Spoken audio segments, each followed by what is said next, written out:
Good evening, and welcome to Markham's 2017 report, A Year in Review.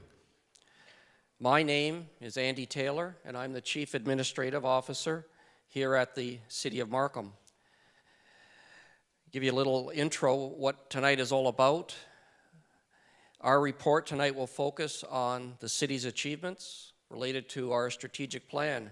And the strategic plan is building Markham's future together. And we did this as a blueprint for how Markham Council and senior staff make decisions about the city's future while ensuring its ongoing success. This plan, BMFT, guides our actions through to 2019. Markham's motto, leading while remembering, will be a constant theme in tonight's speech by Mayor Scarpitti as he revisits key accomplishments of the council term from 2015 till today. 2017 was a very productive year, filled with many accomplishments, which will be highlighted tonight by the mayor.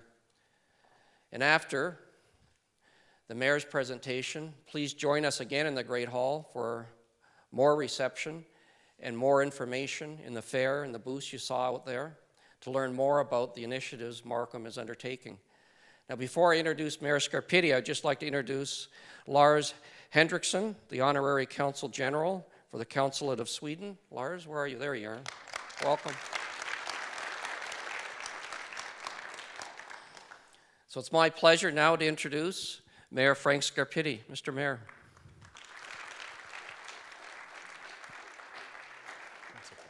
Thank you, Andy. Thank you very much. I actually thought I sent him a bit longer introduction than that, so I must have got lost in transition.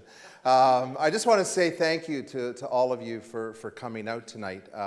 This was planned some time ago, and I have to say we didn't know it was going to be on a key playoff night in hockey, so I want to say thanks to all of you for not selling your tickets to someone else, and you actually showed up. But I always view this opportunity, as Andy said, it's a chance to look back at certainly over the last year and the previous years, just to get that sense of accomplishment that we've all worked on together. So it really is, I think, a great opportunity for all of us to come together as a community, to engage once again. And I always like these opportunities because I think we can always learn from each other. As good as we are, we can always be better. And I think it's through presentation, through updates, and through listening to each other that we learn. And I have to say, as public servants, whether we're members of council, whether it's staff, I just think we're better equipped when we have input and suggestions and feedback from all of you. It's very important for us. And I want to assure you that your collective voice matters to us. And I know from time to time, maybe as individuals, whether it's in a personal meeting, whether it's at a committee meeting or a council meeting, there may be this frustration that you're not listening to me. But I think even in your own circle, whether it's your family, your businesses, your own community organizations, I think it's very important to say that no one dominates the conversation. And we know that in a family, while some members may try, it's important that we listen to everyone and that everyone feels a part of that family. So civic engagement is vital to us, and I believe very strongly that it truly is at the heart of creating communities and a great quality of life for the residents of Markham. As much as I'm up here tonight kind of reviewing at a very high level some of the accomplishments, I do want to say, as I often do, it is a team effort. For what we are able to accomplish, it's certainly because of our council, our very professional staff, our community, and I have to say, many of our partners as well. And our partners can include community organizations within our own community, other levels of government, government agencies, and in fact, sometimes even our surrounding communities and neighbors. We do nothing alone, and if we achieve success, it's because we've been able to develop those relationships and use the expertise, the skill set, and the knowledge that exists within our community. So I'd like to take a moment to really tip my hat to my colleagues, the members of Markham Council, because collectively, whether it's sometimes a look, sometimes a discussion, or all-out debate, when we arrive at a decision, we arrive at that decision together. And so I compliment them for everything that they've done and continue to do to ensure that we stick to our strategic plan. Obviously, you know, a ship may veer a little right or veer a little left, may slow down once in a while, and it may speed up once in a while, but we know what direction we're going in. And so thank you to members of council. I want to acknowledge them. We have Deputy Mayor Jack Heath, who is here tonight. Thank you, Jack, for being here. Regional Councillor Jim Jones, who's also here. Welcome, Jim. Regional Councillor Joe Lee, who's here. Welcome, Joe. Regional Councillor Nirmala Armstrong, who's also here. And I know that there's a lot going on tonight. I'd like to believe that some of the members of council are attending other meetings and not watching the Leaf game, but they may be popping in from time to time. So while they're not here, I do want to mention all members of council. And because again, as I said, it's a team effort. So Ward 1 Councillor Valerie Burke, who's also a part of our team.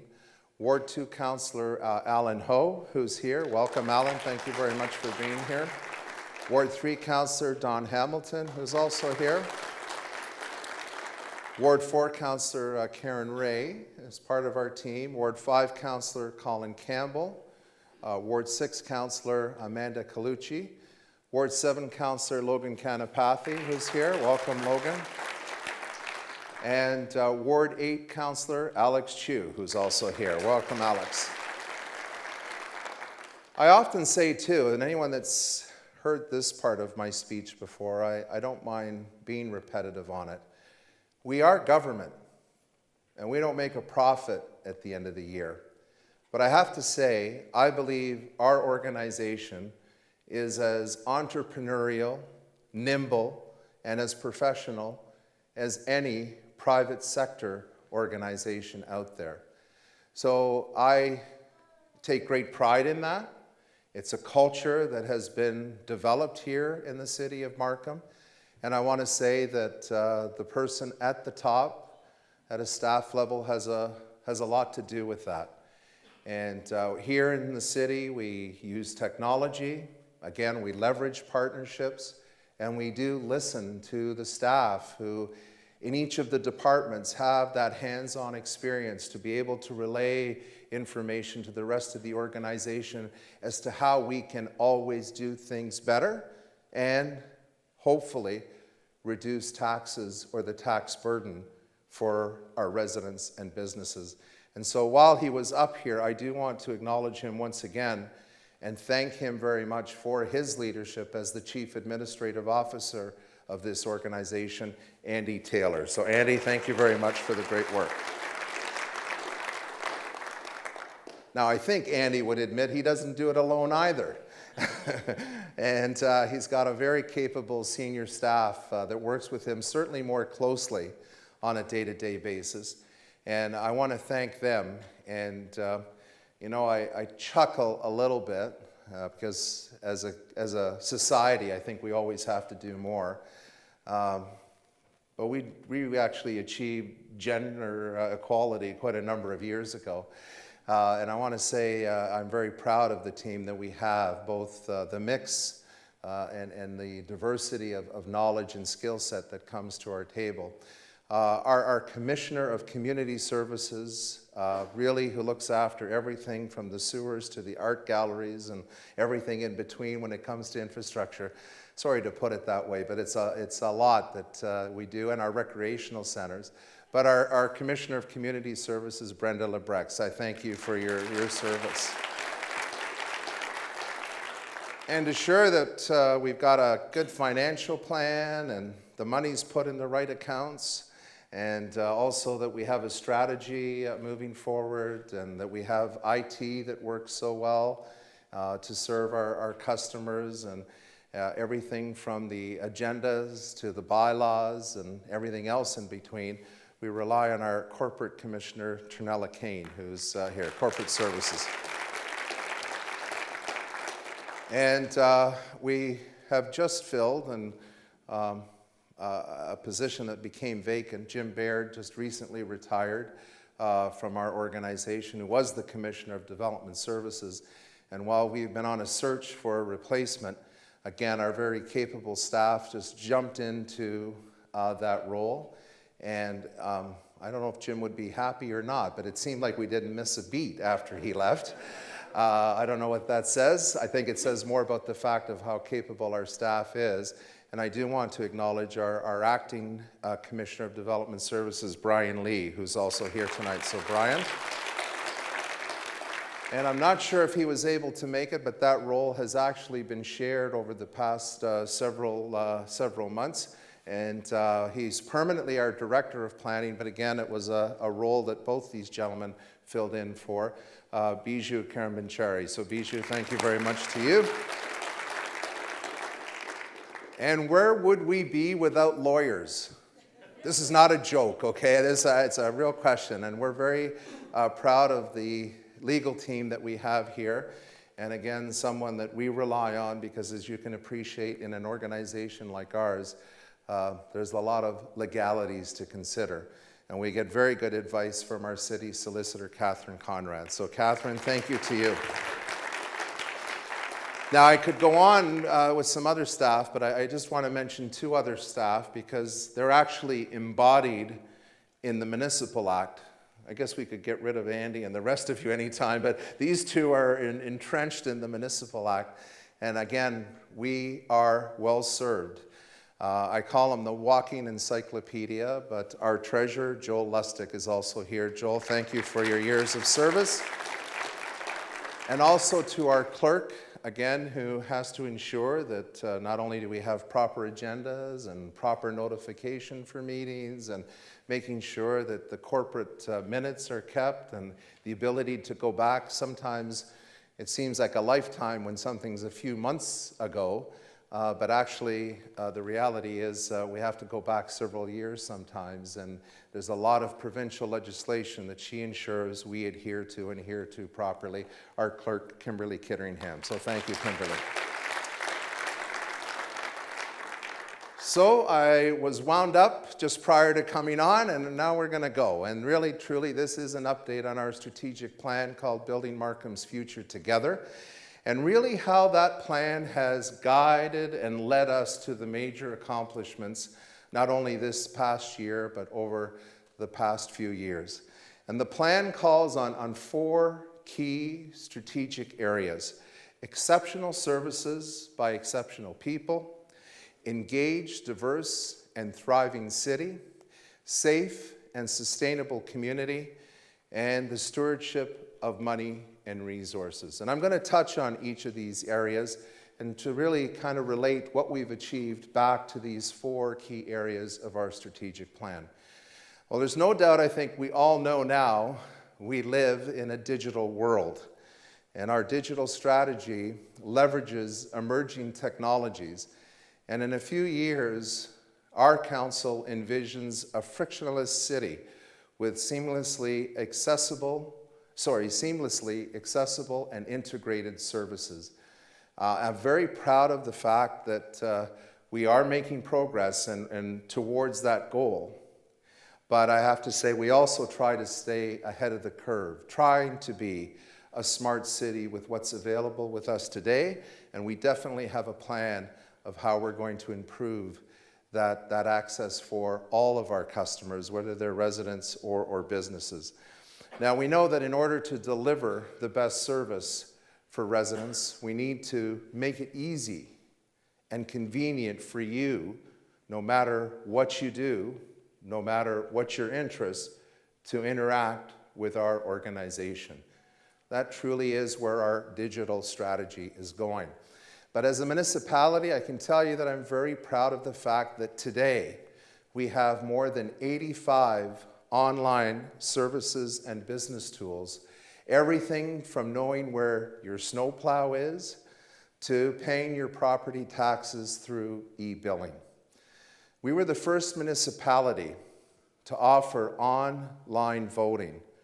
And now, this year, we are the largest municipality in Ontario to offer that service right up until voting day. This is the first time. It was always used prior in the advance polls, and now you're going to be able to walk in or vote from wherever you are. So you don't need to wait in line anymore, and truly you can vote from the comfort of your own home or office or a beach somewhere, wherever it is, using a tablet, a smartphone, and as I said, you'll be able to do that from the day that we have advance polling right up until Election Day on October the 22nd. So truly, we've embraced technology for our democratic process.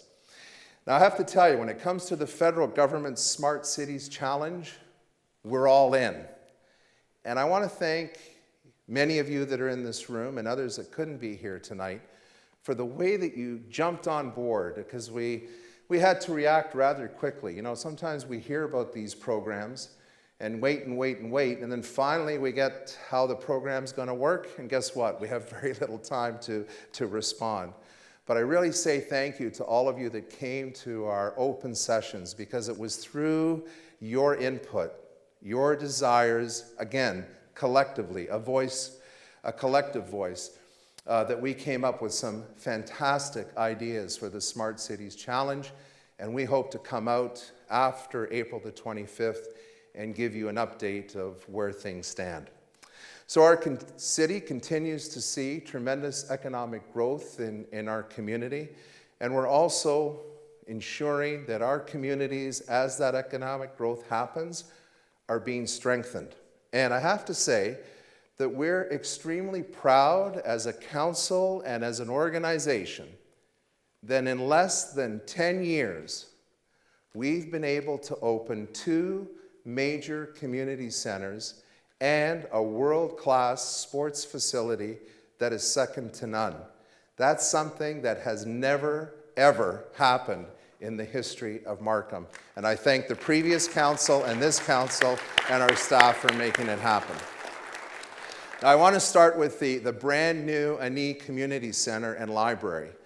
This design was truly inspired by the diversity of Milliken and truly is the product of extensive public engagement. It is an impressive, state-of-the-art facility that offers an extensive list of programs and services.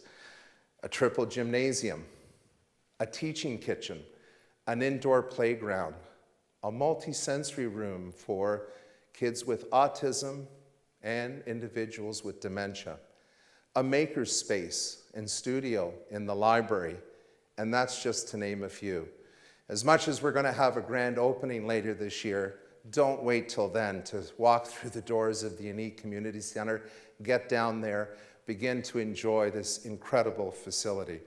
So the Ani Community Center is a point of pride for all of us. It is the place for us to enjoy, every one of us to enjoy and use. And there truly is a lot of buzz around it. And with some actually admitting that they're jealous of Markham. And they should be. It's a stunning facility, and we do invite others to certainly come and visit and take some of the community center in. Now, appropriately named Ani, Ani means hello or welcome in Ojibwe. And truly, it's in recognition of Canada's Indigenous people, those who first inhabited the lands that we now know as Markham. And this also, I think, honors our very meaningful partnership with Yabatum First Nation. Last year, we signed a historic accord with the remote Northern Ontario community. And this partnership promotes social, cultural, and economic collaboration. And to date, I have to say, we are very proud of the fact that through various initiatives, the city of Markham has already raised over $100,000 for this community. And we've also been able to donate sports equipment through the Give a Kid a Chance program, and we donated a Zamboni. Our community center, our next community center, is located just on the east edge of the Markham Stouffville Hospital, the Cornell Community Center. Again, as much as this one may have been around for the last few years, in some respect, it's still the best kept secret for many residents. And I often say to people, if you haven't been over there, get over there. This facility is the recreational facility, and again, an outstanding library. And for those of you that haven't been in, it actually has the largest aquatic center in one of our community centers. That's aside from the Pan Am. But when it comes to community centers, it's got the largest aquatic center. A therapy pool, again, a multi-sensory room, and a unique partnership with Markham Stouffville Hospital, because it's not only on the eastern edge of that hospital, but it's physically linked to the hospital, and it really has allowed some tremendous collaboration and an opportunity for us to engage in programs. And this is one that we're very proud of, the Breathe Better program. And this is how healthcare is improved by reaching out into the community.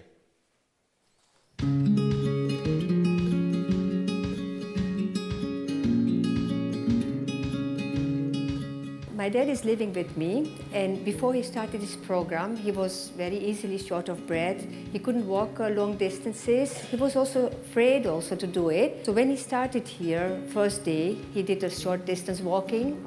He wanted to rest a bit.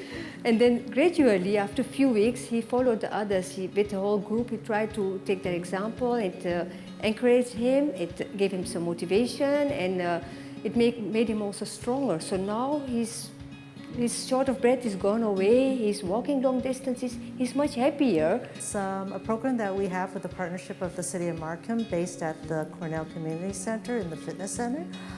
It's a program for patients with COPD primarily, but we also see patients with all sorts of chronic respiratory diseases. This is the only a hospital that, as far as I know, in Ontario and across Canada that has a partnership with the city working out of a community center. Next is the legacy building from our 2015 Pan Am, the Markham Pan Am Center. It truly has put the city of Markham on the global map and has become a global sports destination, hosting international and national competitions, including the Women's World Cup Table Tennis that was held there last year, and also the World Dodgeball Championships. And we're now set to host the World Juniors Badminton Championships this fall. And next year, in 2019, the Markham Pan Am Center will be the host to the National Water Polo Competition. So some pretty exciting activities that happen there in terms of the events that come there, and you'd be hard-pressed to try and book a weekend at the Markham Pan Am Center. It's being that well used. So as we continue to grow, we continue to take pride in establishing heritage districts and celebrating our history. And last year, we celebrated our country's 150th birthday, and we did it big, including our very successful Markham Expo 150. And during Expo 150, we opened Bursey Square, commemorating one of Markham's founding fathers, William Bursey, who's a big part of our city's history and our story. And just in case you don't know where that is, at the southeast corner of Kennedy and 16th, and once the northeast corner of Kennedy and 16th. And as soon as the good weather arrives, I encourage you just to take a stroll up there. It's quite a beautiful place. The Canada 150 Community Infrastructure Grants is also provided for some legacy projects in the city of Markham. Our heroes, our veterans, can truly be proud of Veterans Square and the new cenotaph in historic Markham Village. It's a place for all Canadians to reflect and remember, and also where they can honor those who served and fought valiantly for our freedom. We've also enhanced one of the busiest gateways into Markham at Markham Road and Steeles Avenue. Larger than life LED letters will welcome visitors and residents alike. Trust me, everyone will know when they've arrived at the city of Markham. And I have to say, they can also enjoy John Daniels Park, an incredible enhanced park, and one that will be opening in mid-June. Phase 2 of the Stiver Mill in Unionville includes an environmentally friendly parking lot on the west side of the property, and it also provides for an extension of the boardwalk connecting Eureka to Main Street, Unionville. And the next time you visit the Thornhill Community Center, you'll be welcomed by a new statue honoring Benjamin Thorn. He's the founder of Thornhill, and he's flanked by an enjoyable landscaped area. Again, quite an enhancement, and again, celebrating the great history in our community. Now, while we celebrate history, there's a lot of new things that are happening too, and we continue to attract major investments to Markham, including the new GM Canadian Technical Centre, which will create more than 700 software engineering jobs. So why was Markham chosen? Let's hear directly from GM. What I want to do today is talk a little bit about how we landed at Markham. And we deliberately selected this site in Canada because of its clear capacity for innovation, proven talent, strong innovation, great universities, startups, and innovative partners. I really think that this will build on Markham's stellar reputation as an innovation hub. And truly, I believe Markham is a key player in Ontario's innovation corridor. We punch above our weight, and as you can see on the map, we outperform the Kitchener-Waterloo region. We have one of the most diverse, skilled, and educated workforces in the country. Over 60% of the people that call Markham home have a post-secondary education. Those numbers will only get better with the much anticipated opening of the new campus for York University, and it's located right next to the Pan Am Centre. The university campus will open in 2021 and will be home to 4,000 students, which will eventually grow to 10,000. And the campus really fits well with the vision that we have for Markham Centre. And I have to say, as excited as I was when we heard that we did get York University, never in my wildest dreams did I'd ever think they would create such a beautiful and iconic building. It's going to be quite something right at the corner, right west of the Pan Am Centre. A beautiful, beautiful building. So as you saw, transportation also is a priority for us in the city of Markham. And in 2017 alone, Markham completed close to 40 kilometers of road rehabilitation. And we've also, through some of the data that we've put together, along with, I believe, Waterloo University, we truly have some of the best roads, the conditions of those roads in all of the GTA. And I have to say that our council and staff have taken bold steps to help fight climate change and reduce our carbon footprint in our community.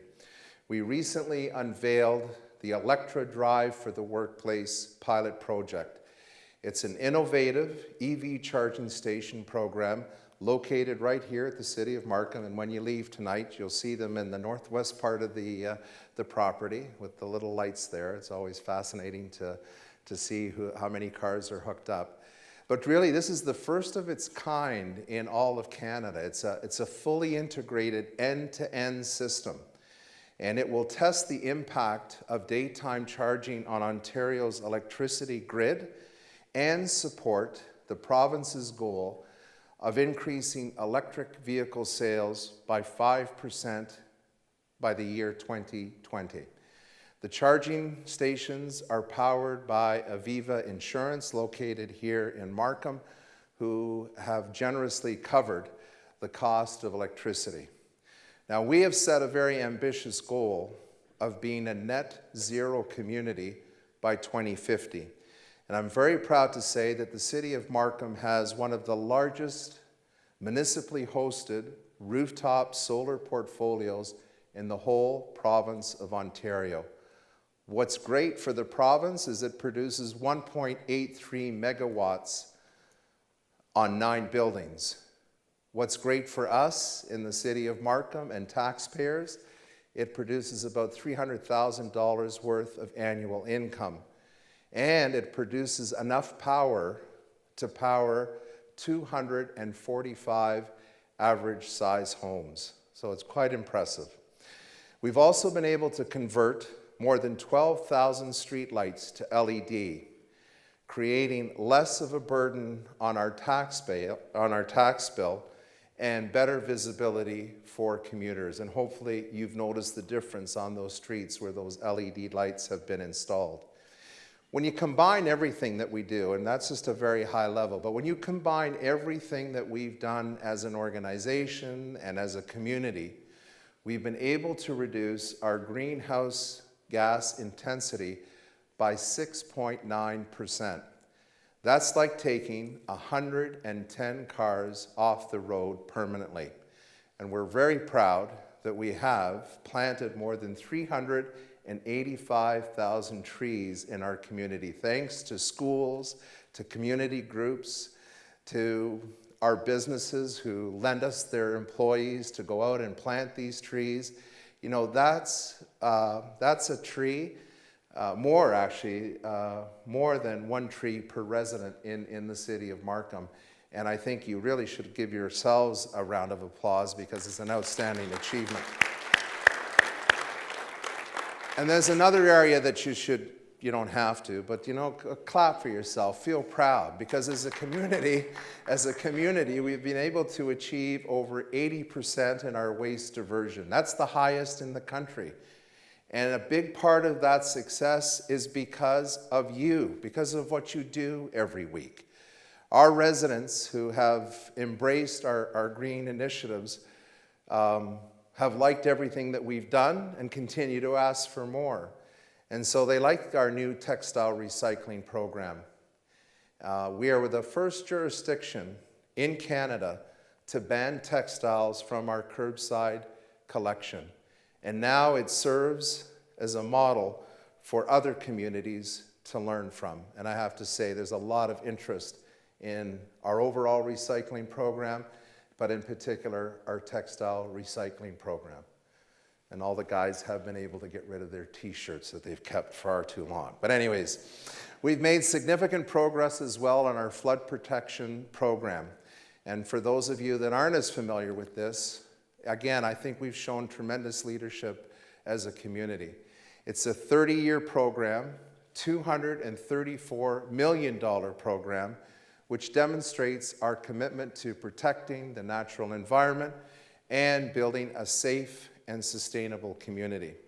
In Thornhill alone, an estimated 850 homes now have greater flood protection than when we first started this program.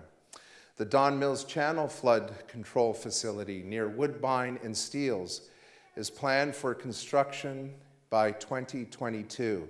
And this will be reducing the flood risk to all of those commercial areas, all those commercial properties in that area. It's important for them as well, because if you can't conduct business, we can't have economic prosperity.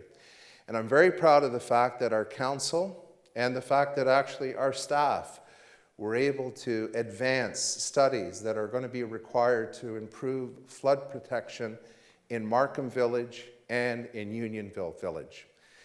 We've also made available a home plumbing protection rebate program, and certainly anyone here that's interested, we can give you some information outside.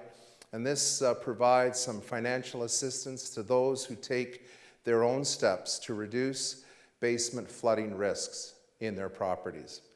Markham has been leading the charge on upgrading safety along the goal line in the east part of Markham. Our goal is to eventually stop those annoying horns from blowing all along those crossings as they pass through our community, impacting our residents. Making our community green is good for the environment, and it's also good for your health. And recently, we opened another section of the Rouge Valley Trail. To date, we've completed 6.8 kilometers of trail and have opened up 7 pedestrian bridges. Once completed, the trail will cover 15 kilometers, all the way from Kennedy and 16th Avenue south to Bob Hunter Park, with a total of 12 pedestrian bridges. We've officially completed the 5-year Emerald Ash Borer Initiative. I can tell you, our staff is as happy as you are about that, because it meant, unfortunately, removing 17,000 trees in our community, and each one of those are being replaced. Which brings me to what I feel is one of the most, well, the biggest responsibilities that we have as public servants, and that is the stewardship of money, your money, and resources. And council and staff have a duty to deliver exceptional services in our community for your tax dollars. We've managed to maintain the lowest tax rate increase in the GTA over the last 10 years, and that's just a comparison that you can see on the chart. It'll be in your tax bill when you get it too. This year's budget saw cost savings of $1.3 million through the continuation of excellence through efficiency and effectiveness program. Every year, our staff examine their budgets, their work plans, and determine how we can save money and deliver better services. And I have to say, I'm very proud of the fact that the City of Markham is one of few, very few, municipalities who plan way into the future. We are continually investing in our reserves, ensuring that we can repair and replace city assets for the next 25 years. There's not too many municipalities that think beyond the term of council, and I'm proud that our councils over the past number of years have continually to look forward to ensure that we continue to put enough money away so that when we do have to repair and replace an asset, the money will be there. Now, we have much to celebrate tonight, and while we're celebrating, I would be remiss if I didn't mention our Clarkson Cup champions, the Markham Thunder. This team has shown true grit, heart, and has impressed us all in their inaugural season as Markham's powerhouse women's hockey team. Incredible that they won the Clarkson Cup, and we're very, very proud of them.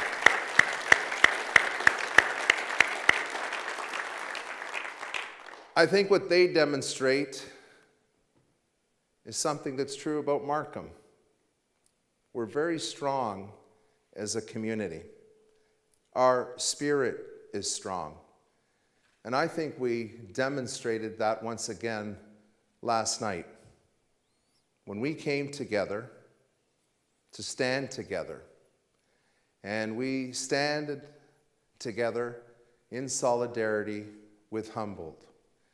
And once again, I want to say on behalf of our hockey family, our sports community, our entire community, I want to express our sincerest condolences to Humboldt, to the victims, to the families of the victims, and to the survivors.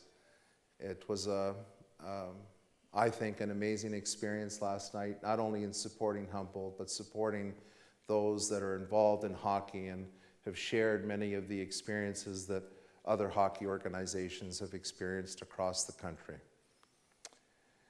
So, we're on the right track, and we are charging ahead towards what I think is a pretty exciting and prosperous future.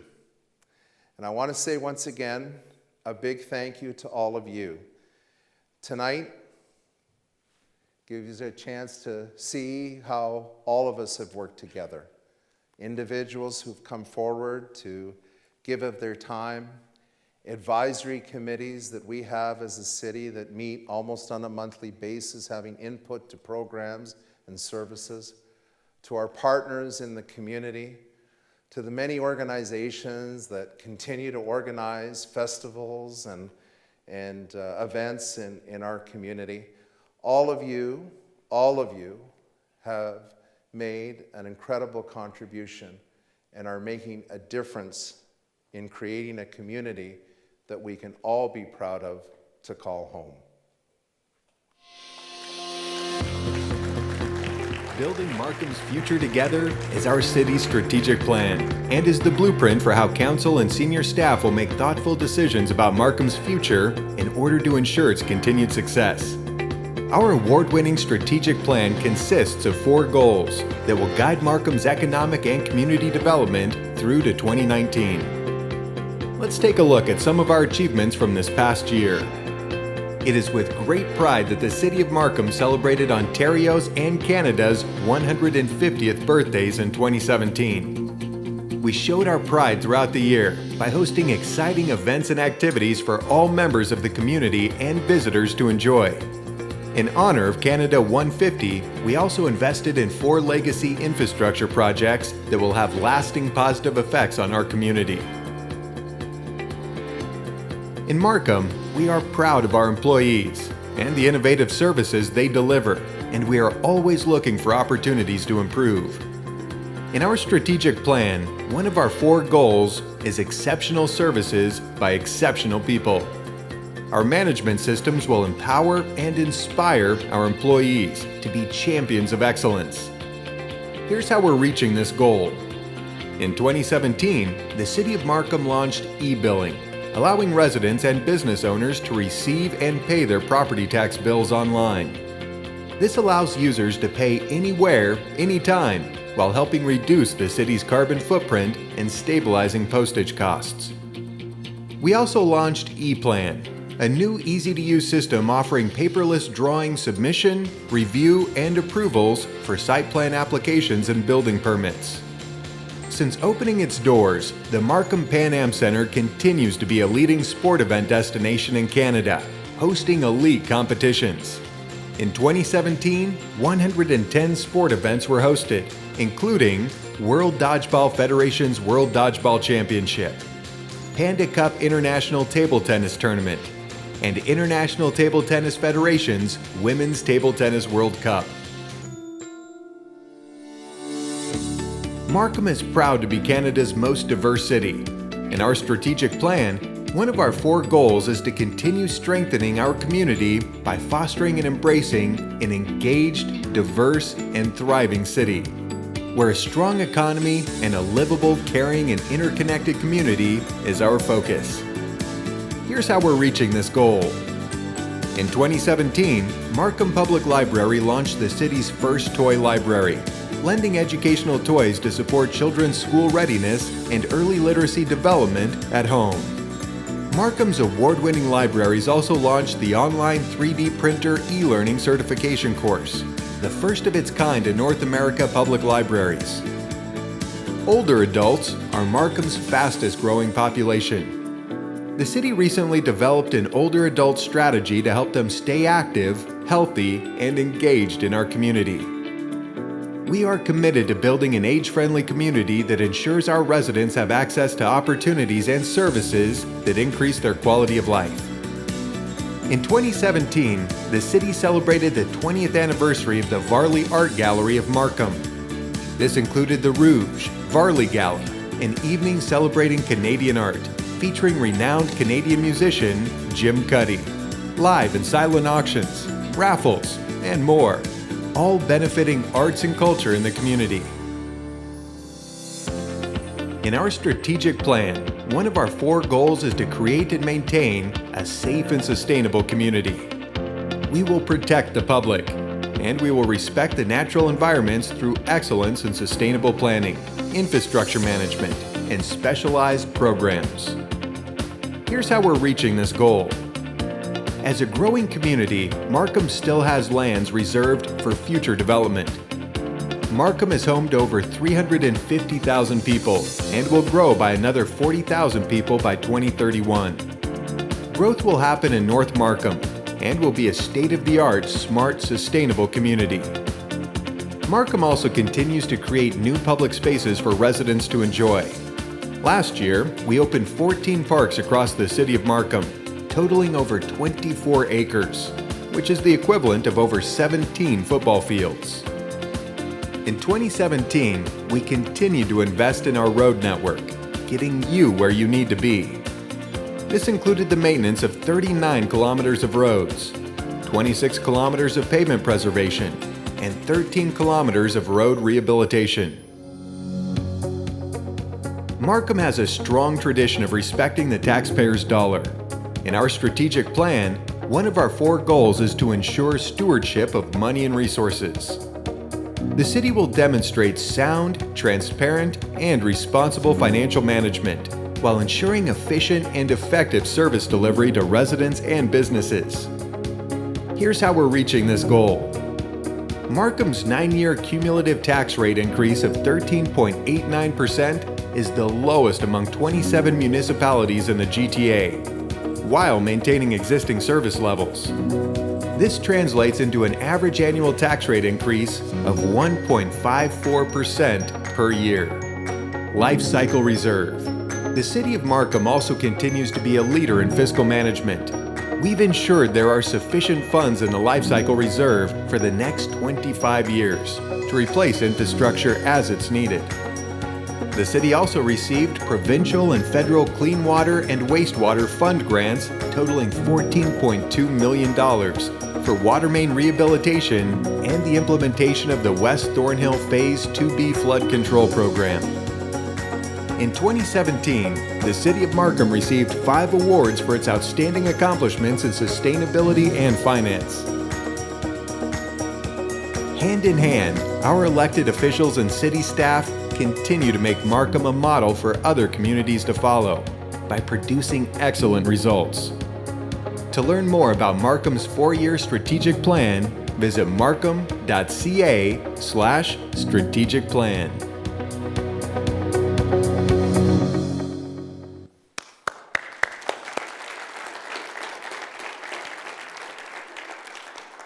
So just before we let you go, we thought we'd introduce an element that we hadn't done before.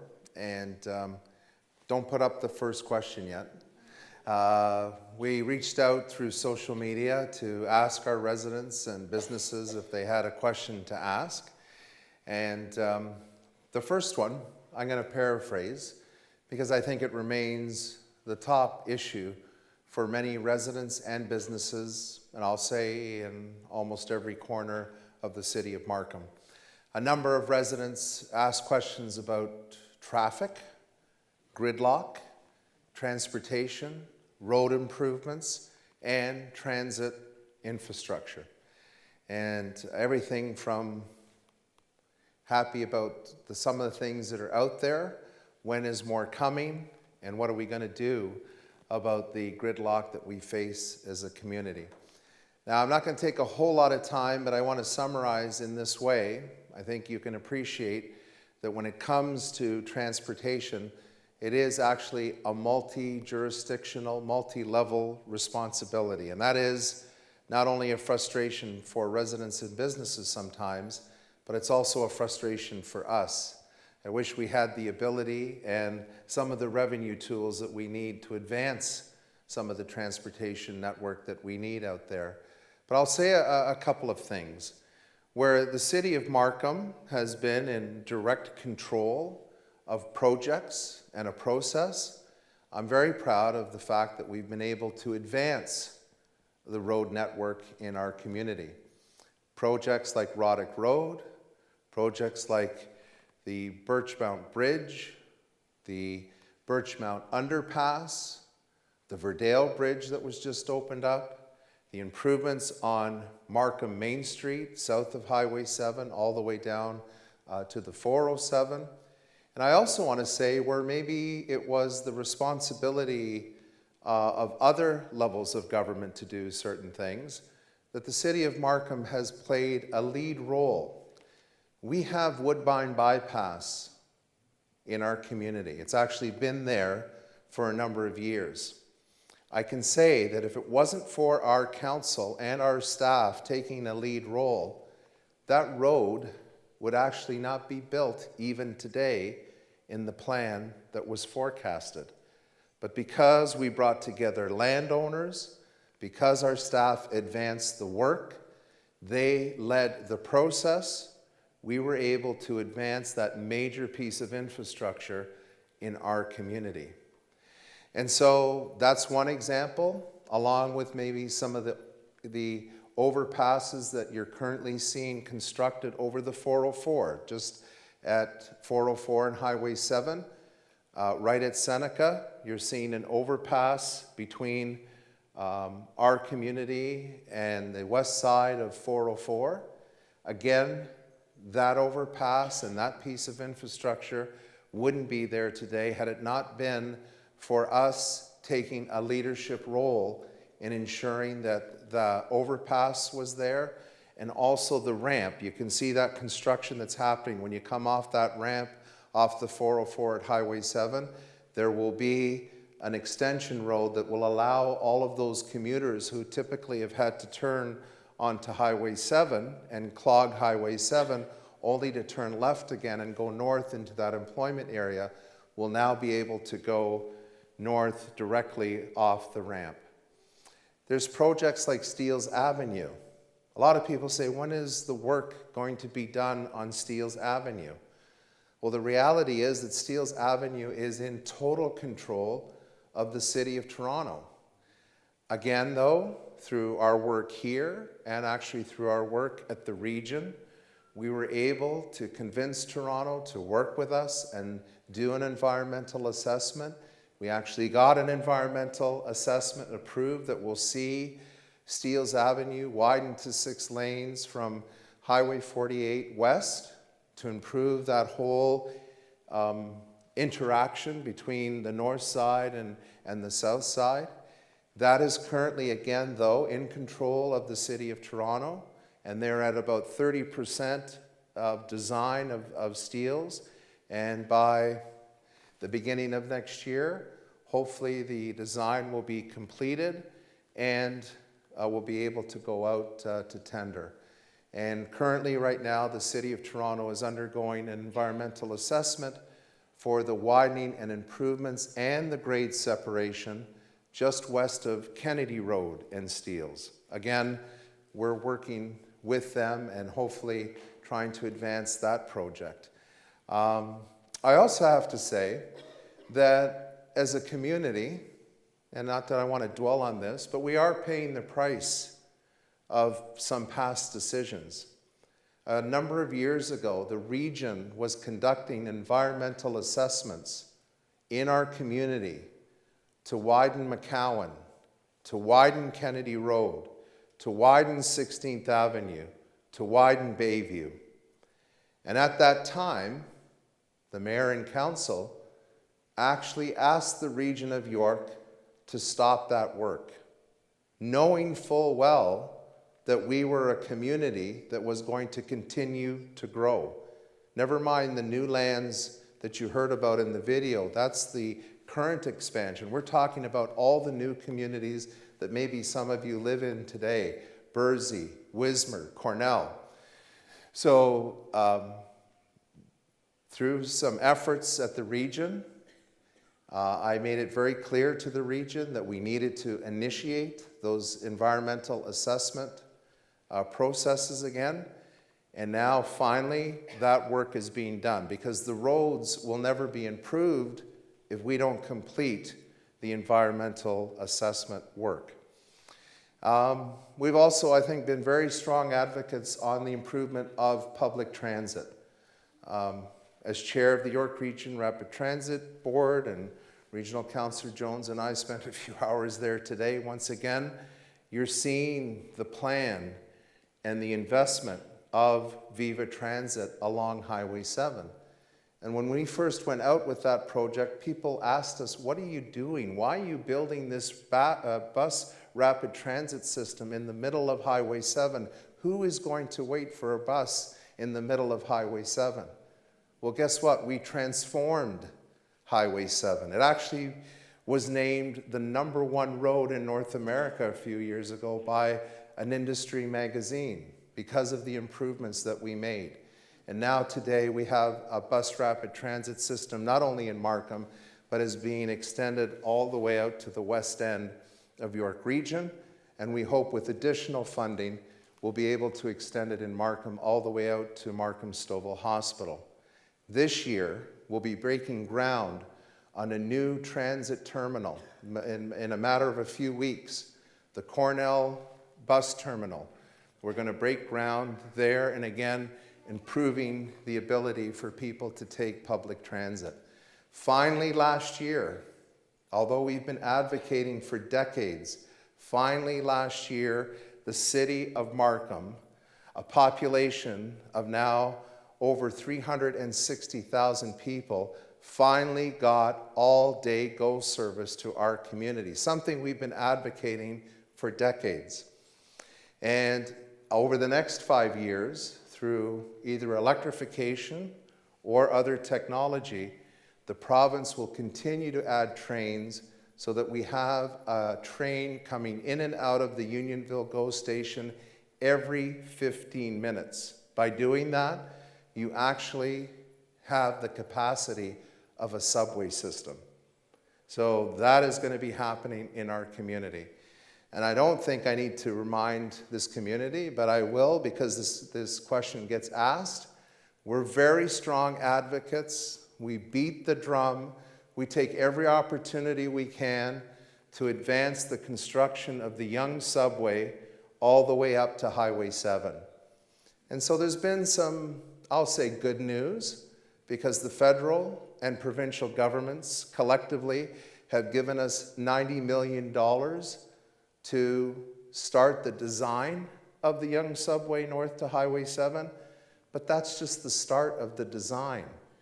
And the recent announcement of $370 million of other money that the federal and provincial government gave is not even enough to cover the total design work that has to happen for the Yonge subway. So we continue to be strong advocates, and just recently I wrote to all 3 party leaders provincially to get them to commit to York Region, to the communities of York Region, that they will start the construction of the Yonge subway all the way up to Highway 7.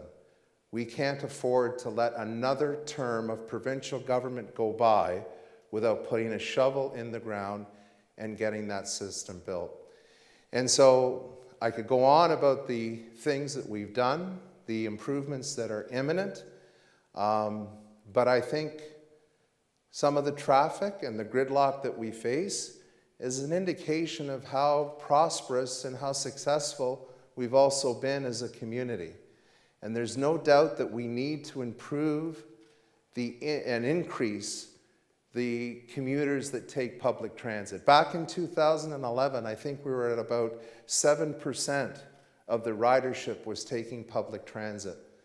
It's been moving up, and we're at about 12% for Markham trips where the public transit is being utilized. But to be quite honest, until we get these major projects completed, until we get 15-minute service on the GO line, until we get the Yonge subway all the way up to Highway 7, it'll be tough for commuters to embrace public transit unless they know they can get from A to B in a fast and reliable way. And we do continue to push, and we do continue to tie road improvements to development approvals. That's something that goes inherently with applications when they come in.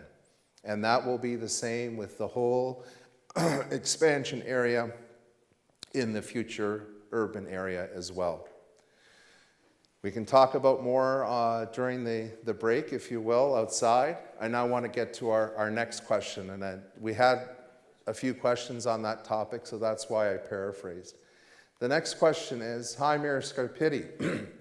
Many cities in Canada and North America have an iconic or major attraction to showcase. For example, Toronto has the CN Tower, and Vaughan has Canada's Wonderland. In your opinion, what is Markham's major landmark? And if you do not have one, do you have one planned for our great city in the near future? Thank you, Justin. Now, is this who I think it is?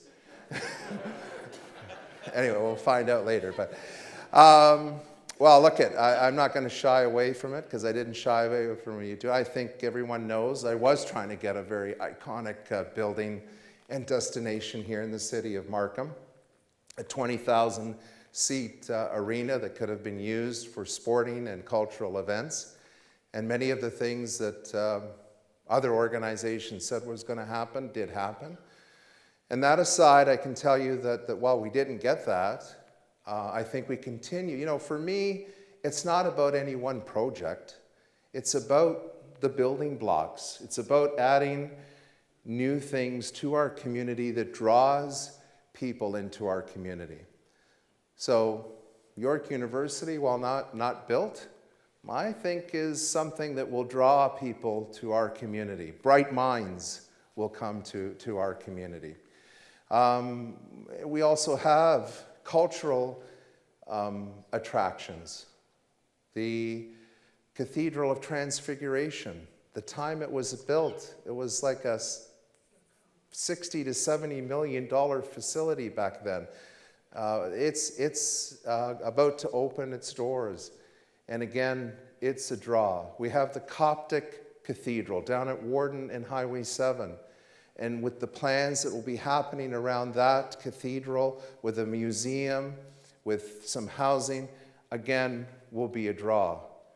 The new 5-star hotel, Marriott Hotel, in the middle of our Markham Centre. I'm going to stop saying future Markham Centre because it's happening. It will be a draw for business and for others to come here.